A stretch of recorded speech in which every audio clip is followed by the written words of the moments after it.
पाकिस्तान बार बार कहता था कि हमारा इसमें कोई हाथ नहीं है, हम सबूत देते फिरते थे दुनिया को। अब वो सब सिलसिला बंद हो गया है। उन्होंने कहा आतंकवाद और आतंकवाद के आका और उनकी सरपरस्त सरकार, इसमें कोई अंतर नहीं है। ये बहुत बड़ा टेक्टोनिक शिफ्ट है इंडिया की आतंकवाद के खिलाफ पॉलिसी में। दूसरी बात उन्होंने कही कि पाकिस्तान से कोई बातचीत नहीं करेंगे सिवाय आतंकवाद और पीओजे के पर।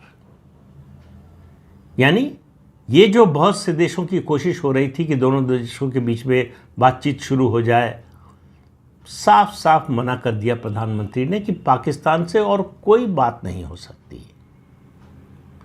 और जो उनके भाषण में सीधे तौर पर कहा नहीं गया, जिसका आप निष्कर्ष अपने आप निकाल सकते हैं, वो ये कि सिंधु जल समझौता जिसको हमने स्थगित किया है उसको हम बहाल नहीं करने जा रहे, पाकिस्तान के साथ व्यापार नहीं शुरू करने जा रहे, जो उच्चायोग में डिप्लोमेट्स की संख्या कम की है उसको फिर से बहाल नहीं करने जा रहे हैं। और फिर दुनिया के लिए कहा कि पाकिस्तान के साथ आतंकवाद और पीओजे के पर जो बातचीत होगी उसमें कोई मध्यस्थ नहीं होगा। यानी थर्ड पार्टी इंटरवेंशन की कोई गुंजाइश नहीं है। और उन्होंने बहुत से सवाल थे, बहुत से सवालों का उन्होंने जवाब दिया। उन्होंने कहा पाकिस्तान की रिक्वेस्ट पर, पाकिस्तान के जिस तरह से हमने एयर बेसेस नष्ट किए उसके बाद उसको समझ में आया, उसके रिक्वेस्ट पर हमारे डीजीएमओ बात करने को तैयार हुए, वो भी दूसरी कोशिश में।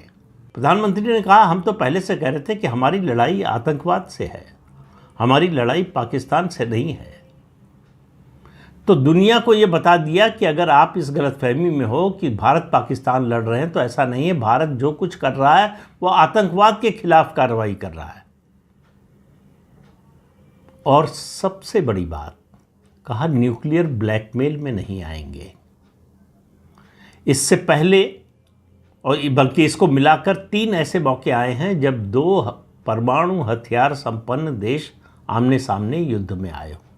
पहली बार हुआ था 1969 में, जब चीन और उस समय सोवियत संघ था, टूटा नहीं था, सोवियत संघ के बीच में सीमा विवाद पर युद्ध छिड़ गया था। तब दुनिया को लगा था कि शायद परमाणु युद्ध की ओर ये जा सकता है, लेकिन नहीं गया। दूसरा 1999 में कारगिल युद्ध के समय, दोनों परमाणु संपन्न देश थे। पाकिस्तान डरा रहा था और अमेरिका डर रहा था। हम नहीं डर रहे थे,